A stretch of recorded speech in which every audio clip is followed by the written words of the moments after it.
Baik, Assalamualaikum warahmatullahi wabarakatuh. Perkenalkan nama saya Fajar Aldi Faridove dengan NIM 200420096, mahasiswa Departemen Ilmu Administrasi Negara Fakultas Ilmu Sosial Universitas Negeri Padang.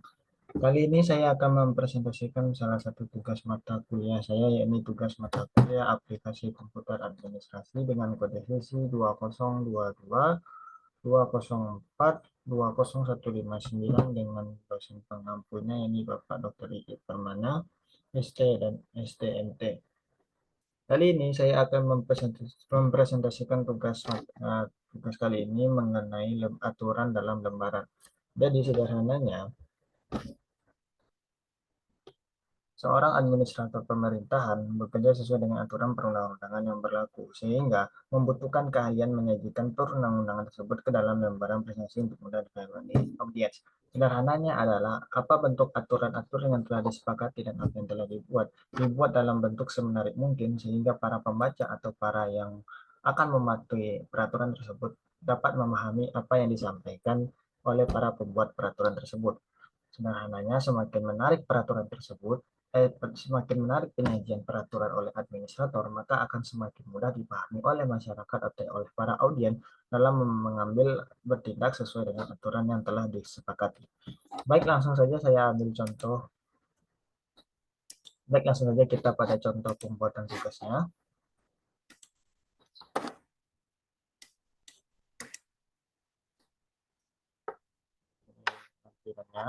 Contoh PPT-nya, karena kali ini kita akan membuatnya dalam bentuk PPT. Pertama-tama sekali, pengertiannya terlebih dahulu, aturan yang dibuat dalam lembaran berfungsi sebagai sarana informasi kepada para audien agar para pembaca dapat mematuhi aturan yang berlaku sehingga tujuan organisasi dari aturan tersebut diciptakan dapat tercapai. Jenis-jenis peraturan sederhananya dapat kita bagikan dalam tiga kategori. Yang pertama itu adalah tegas, yang mana berarti bahwa aturan tersebut wajib dipatuhi oleh audiens tanpa terkecuali. Kemudian ada aturan himbauan yang dapat diartikan sebagai aturan yang sebaiknya dipatuhi oleh audiens. Namun jika dilanggar, maka akan mendapatkan sanksi. Tergantung dari seberapa pentingnya aturan tersebut. Kembali lagi ke aturan tegas tadi, apabila audien melanggarnya, maka akan mendapatkan sanksi yang cukup besar pula. Kemudian ada aturan yang terakhir itu adalah aturan saran, yang dimana para audien atau para pematuh aturan itu dapat mengindahkan, dapat mematuhi, atau juga tidak, atau juga dapat mengabaikan aturan tersebut, dan biasanya tidak akan diberikan sanksi jika melanggar. Baik, contohnya pertama adalah kita ambil contoh peraturan yang ada dalam kehidupan sehari-hari. Contohnya seperti yang ada aturan di dalam kelas 12A, yang kita ambil aja misalnya kelas 12A SMA bla bla bla bla. Kita bikin dulu pengertiannya, apa tujuan aturan tersebut, di mana tujuan dari aturan tersebut adalah sebagai berikut.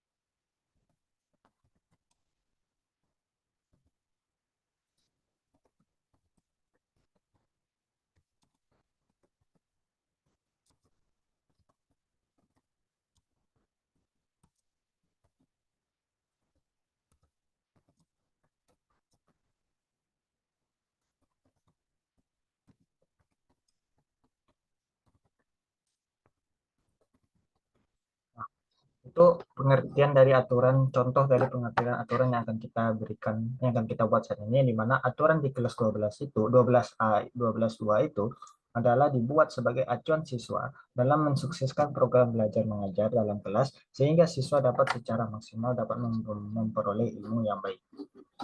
Nah, untuk aturannya, dapat kita lihat, akan saya contohkan sebagai berikut.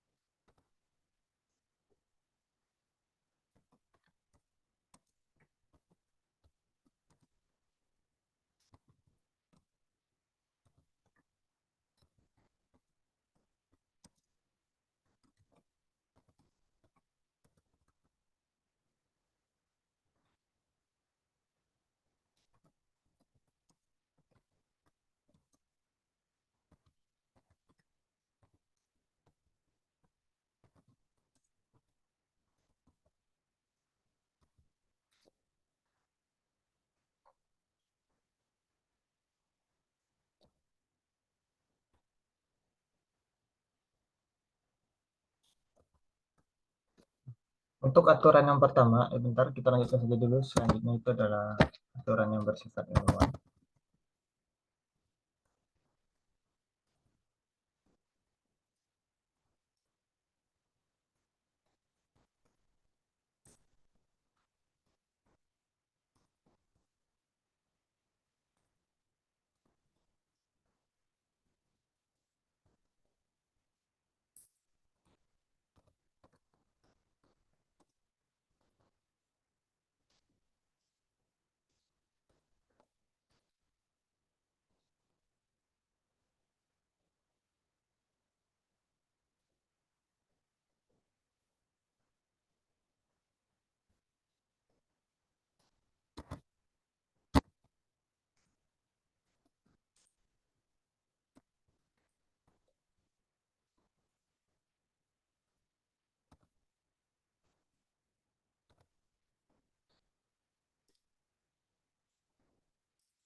Nah, berikut kita akan mereview beberapa contoh aturan yang biasanya kita temukan ketika bersekolah di SMA, SMK, atau MA, atau yang setara.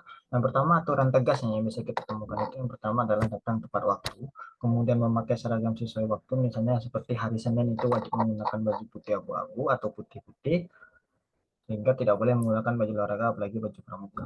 Kemudian mengerjakan tugas, di mana setiap siswa tentunya diwajibkan mengerjakan tugas apabila diberikan oleh gurunya. Kemudian mengikuti ujian sebagai syarat untuk mengetahui bagaimana pengetahuan dari yang diterima oleh siswa tersebut. Nah, apabila siswa melanggar aturan tersebut yang dalam kategori tegas tersebut, maka dapat dikatakan siswa akan mendapatkan sanksi, misalnya seperti teguran secara tegas, surat peringatan, dan lain sebagainya.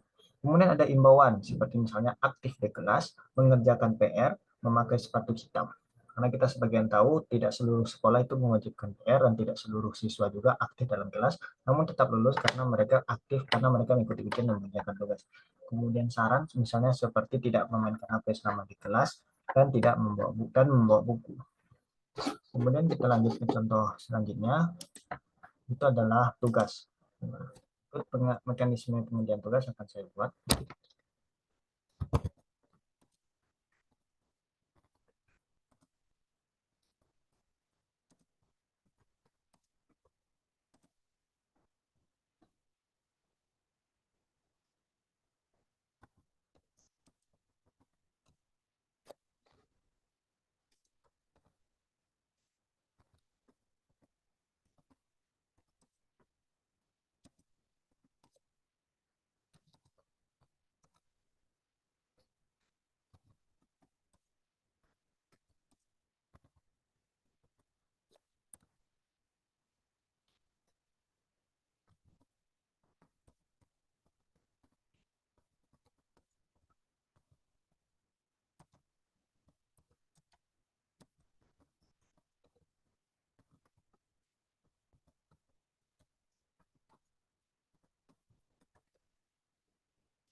Berikutnya itu adalah dari tugas, di mana seorang siswa tentunya akan diberikan tugas dan ujian agar mengetahui bagaimana pengetahuan dan bagaimana penilaian dari siswa itu dalam memahami suatu materi atau pelajaran, di mana dalam kelas ini contohnya itu tugasnya memiliki aturan seperti tugas tidak boleh kosong lebih dari 5 buah atau 5 kali, kemudian keterlambatan tugas hanya boleh 1 hari, kemudian tugas tidak boleh plagiat, dan tugas kelompok harus dipresentasikan di kelas.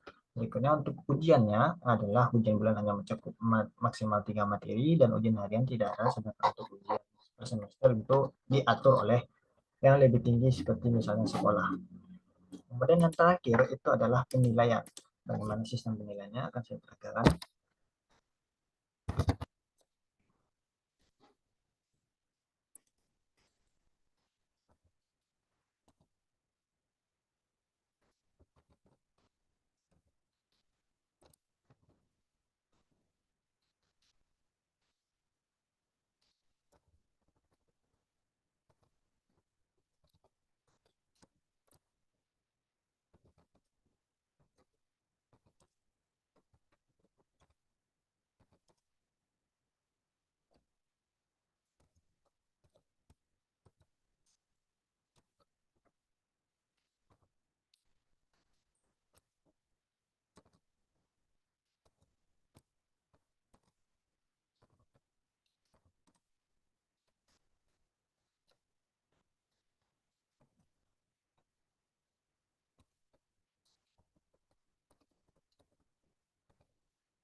Nah, untuk sistem penilaiannya yang perlu diketahui oleh siswa, contohnya contoh siswa kelas 12-2 itu adalah partisipasi di mana tugas dan keadaan itu keaktifan itu digabungkan menjadi 50%. Kemudian ujian akhir semester dan ujian tengah semester itu digabungkan menjadi totalnya 45%, dan kemudian ditambah absen 5% sehingga totalnya menjadi 100%, dan itulah nilai yang akan diberikan kepada siswa kelas 12 sesuai dengan itu.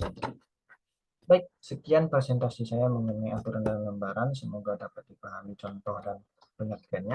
Apabila ada salah kata, saya mohon maaf. Wassalamualaikum warahmatullahi wabarakatuh.